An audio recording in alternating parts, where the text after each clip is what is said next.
La primera lectura del día de la transfiguración es una profecía del profeta Daniel. Bueno, en la antigüedad los hebreos no lo consideraban profeta, era uno de los libros del Antiguo Testamento, pero estaba entre los escritos históricos y sagrados. Ya después fue que lo fueron descubriendo como un libro profético, sobre todo porque es un libro apocalíptico. Dicen que el libro de Daniel es la perfecta apocalipsis, es perfecto. O sea, todos los detalles, él es el creador del género literario del Apocalipsis. Procedía de la nobleza judía, era muy amigo de Nabucodonosor. La gente del palacio, los poderosos alrededor de Nabucodonosor le tenían horror y espanto y lo perseguían y le querían meter el pie, la envidia que le tenían y la rabia que le tenían porque se había hecho amigo de Nabucodonosor. Ezequiel, que es contemporáneo de Daniel, nos dice que era un hombre sabio, modelo de virtud y de rectitud moral. Dice Ezequiel que no se vendía a Nabucodonosor, no se vendía al poder. Le decía lo que él posiblemente no quería escuchar. O a lo mejor sí. A lo mejor Nabucodonosor fue grande porque le decían la verdad y él aceptaba. ¿Sí? A lo mejor por eso fue grande Nabucodonosor, pienso yo, no sé, porque eran amigos. Eso lo sabemos a ciencia cierta. Y la amistad nació cuando le interpreta el sueño. Recuerden ese sueño perturbador que tenía Nabucodonosor. Y entonces mandaron a llamar a Daniel. Daniel, dicho sea de paso, Dani, juez, el Dios. Dios es mi juez. Eso es lo que significa el nombre de Daniel. Y bueno, hoy estamos leyendo una de las visiones nocturnas. Él va a tener 4 visiones nocturnas. Esta es una de ellas. Y para decirnos que va a haber un juicio, que el victorioso al final de toda la historia va a ser el Yahvé, el Señor. ¿Cuántos dicen amén? Es una teología de la historia también. La teología de la historia nos dice, no, hay problemas, hay situaciones, hay guerras, estamos en el exilio, estaban sufriendo una cosa pavorosa. Los israelitas estaban sometidos, habían sido llevados brutalmente a Babilonia. Habían destruido su templo, no tenían lugar de culto, parecía que se acababa la cosa. Y Daniel dice, no, es que el Señor está en control. Al final va a haber un juicio a todas las naciones. Habla del libro, ¿no? El libro de los vivos, del que habla el libro del Apocalipsis en el Nuevo Testamento, ¿no? Se aparece ese libro donde están escritas todas tus obras. Ahí están escritas. Y todos, dice, serán juzgados según sus obras. Así que tengan cuidado, porque hay gente que dice, yo creo en Jesús, pero no hace nada por nadie. Ni siquiera dan un vaso de agua. Y dice Daniel y dice el libro del Apocalipsis que seremos juzgados según nuestras obras. Así que no todo el que diga Señor, Señor entrará en el reino de los cielos, sino el que hace la voluntad del Padre. ¿Okay? Muy bien, entonces es un libro hermoso porque nos dice que Dios es el Señor de la historia. Así pudiéramos resumir el libro de Daniel. Tiene visiones, tiene cosas, ve muchas cosas, pero Dios siempre triunfa. Y estamos en medio de una situación muy difícil para el pueblo. Las circunstancias que viven son difíciles, han perdido el sentido, no tienen economía, no tienen política, no tienen vida social, no tienen vida religiosa, están esclavizados. Y en medio de esa situación tan difícil va a venir el triunfo de la justicia. Va a venir el triunfo del Señor. ¿Cuántos dicen amén? Pues hoy nosotros sabemos que nuestro presente no es una situación fácil. Estamos viviendo tiempos muy difíciles. En Estados Unidos también. La locura parece que nos gobierna. A todos los niveles, a nivel de gobierno, a nivel de familia, a nivel de grupos religiosos. Sí, los grupos religiosos se han ido como deschavetando, ¿no? O sea, cuando tú apoyas la corrupción, la perversión y todo eso, algo malo tiene que estar por aquí. Y entonces estamos viviendo tiempos difíciles. Y en medio de estos tiempos difíciles, el profeta Daniel nos ayuda a mantener la fe y mantener la esperanza en Dios. ¿Cuántos dicen amén? Amén. Dios va a triunfar y habrá un juicio sobre la iniquidad. Y, o sea, eso el Señor, Dios es el rey de la historia. ¿Cuántos dicen amén? Amén. Y su plan divino al final triunfa. Pedro da testimonio, la segunda carta de Pedro, de lo que han visto. Dice, sus ojos han visto la grandeza del Señor. Y nosotros hemos escuchado su voz, venida del cielo, esta voz del Padre venida del cielo, cuando estábamos con el Señor en el Monte Santo. Pedro nos está hablando de su experiencia. Y nos dice que él predica lo que ha visto, lo que ha vivido, lo que ha sentido en primera persona, no lo que han sentido otros. Qué bonito, ¿no? Porque si tú sientes al Señor palpitar en tu corazón, tú vas a anunciar al Señor, no tus ideas, no tus caprichos, no tus vanidades, no tu soberbia, sino al Señor.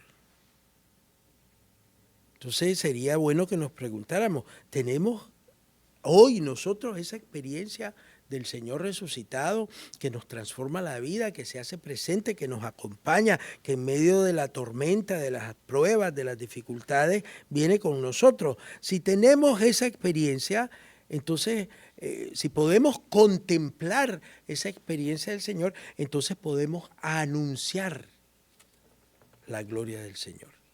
Por eso hay gente que se queda muda, ¿no? Y uno sabe cuando a la gente le escriben los discursos, hay gente que les escriben los discursos. Y uno se da cuenta, esto no es de fulanito, o sea, cuando su corazón no habla de estas cosas, ¿sí? Y uno sabe perfectamente. Entonces, cuando el discípulo está lleno del Espíritu Santo, cuando ha tenido la experiencia del Señor, entonces se llena de alegría y puede dar testimonio de una fe profética, de una fe alegre, de una fe positiva, de una fe que transforma, porque eso es lo que quiere hacer el Señor Jesús, transformar nuestras vidas. Decía Santo Tomás de Aquino que hay que contemplar para predicar. Hay que contemplar. Hay que contemplar la gloria del Señor, contemplar cómo el Señor se sigue manifestando de muchas maneras en la Escritura, en los sacramentos, en la iglesia. A pesar de todas las vicisitudes, el Señor nos sigue acompañando. Y el triunfo será del Señor. ¿Cuántos dicen amén? Amén. El Evangelio nos presenta unas cosas muy bonitas que nosotros a veces por ser muy piadosos las perdemos de vista. ¡Ay, la transfiguración del Señor! Sí, ¿cómo sucede esa transfiguración? ¿Cómo sucede? El texto de Lucas nos dice que Jesús estaba en ¿cómo? Estaba retirado en un monte alto y ¿qué estaba haciendo? Orando. La oración es lo único que nos transforma, lo único que nos transfigura, lo único que hace brillar luz. Recuerden, Moisés estaba en el monte y ahí su rostro brillaba. Claro, el que ora de verdad, su rostro, su semblante es distinto. Entonces hay que tener cuidado porque a veces tenemos mañas que hemos adquirido. Yo hasta hoy de sesentón me he dado cuenta que tengo las muecas que hacía mi madre en la cara, todas feas, ¿sí? Mi mamá era muy linda, pero hacía muecas muy feas. Y uno las hereda. Y el semblante debe de reflejar alegría, ¿no? Un ceño fruncido, no todas esas muecas que hacemos, que ustedes se dan cuenta de lo que hacen, ¿verdad? Y dicen, pero qué feo esto. O hay gente que trata de acomodarse para tomarse una foto, igual salen feas las fotos porque se acomoda muy feo, ¿no? No, el Señor nos transforma. Si no andas pensando cómo posicionarte para tomar la foto bonita, si tenés al Señor en tu corazón, lo vas a enseñar. Esa es la idea, ¿no? Es una idea muy bonita. Entonces, no olvidemos eso, ¿no? Y cuando él está en oración, se aparecen los otros dos profetas, Moisés y Elías, también rodeados de esplendor, y hablan, en medio de la gloria, hablan del sufrimiento que va a tener Jesús. O sea, que estar con el Señor, estar en la gloria, no significa huir de la realidad. Porque hay gente que quiere huir de la realidad. No, te están crucificando, te van a crucificar, te van a perseguir. En oración, transfigurado, pero sabiendo de que la vida es dura, que es difícil.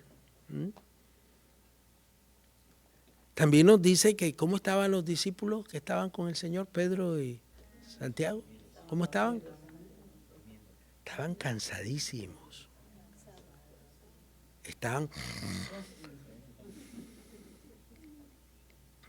Y en medio de ese cansancio, pudieron darse cuenta de la gloria de Jesús. Hay veces, hay gente que anda muy cansada, se les nota en los rostros. Yo no sé si ustedes se han observado, pero yo los observo a ustedes y ustedes me observan a mí. Y nos damos cuenta cuando la gente anda, ya no da más. Nos damos cuenta, la mayoría de ustedes, el 80% de los que están aquí ya no dan más. Sí. Andamos cansadísimos, dormimos poco, estamos estresados. Fíjense que en medio de toda esa realidad, el Señor se les aparece. Pero ellos tienen que despertar, nosotros también tenemos que despertar para descubrir esto tan bonito que es la presencia del Señor entre nosotros. Esto que para la gente de hoy es inverosímil, es extraño. Señor, tenés que despertar del sueño, del cansancio, para contemplar la gloria de Jesús. Todo sucede durante la oración. Mientras estaba orando, Jesús cambió de aspecto. Y está en la presencia de su Padre y por eso su rostro cambia. Los discípulos pueden experimentar la verdadera identidad escondida de Jesús. Y tienen este momento de certeza, de claridad, de alegría. Nosotros también tenemos que subir a la montaña de la oración para vislumbrar desde la fe la identidad de Jesús, darnos cuenta que Él es el Señor. Y esta es la fuente de nuestro conocimiento, de nuestra fe. Entonces, si estamos dormidos por el cansancio, por el alargatamiento, por la propaganda nos duerme también. Hay mucha propaganda en la televisión, la mayoría de las noticias no son reales, los discursos que hacen los políticos son falsos. Y nosotros estamos dormidos en medio de todo eso. Y entonces hay que espabilarse, hay que despertarse para poder experimentar la gloria del Señor. Y a ellos les costó, no fue una cosa fácil, porque para pasar de la alegría y la gloria de esta experiencia y la muerte, la noche, les costó darse cuenta de que en ambas, en la oscuridad, en las tinieblas, en las pruebas, en las dificultades, ahí está el Señor, y que en la alegría, en el gozo, ahí también está el Señor. A Pedro le costó darse cuenta de eso, no lo puede ver en los textos. Finalmente aterrizó. Pues a nosotros también, cuando tenemos dificultades, se nos puede hacer difícil ver que el Señor nos acompaña. Y también cuando tenemos momentos alegres, de triunfo, de alegría, de victoria, también pensamos que es nuestra propia fuerza, que es nuestra... no, es el Señor que nos acompaña. Y este es el sentido de la fiesta de hoy. Jesús nos acompaña siempre, en el dolor y en la alegría. ¿Cuántos dicen amén? Amén.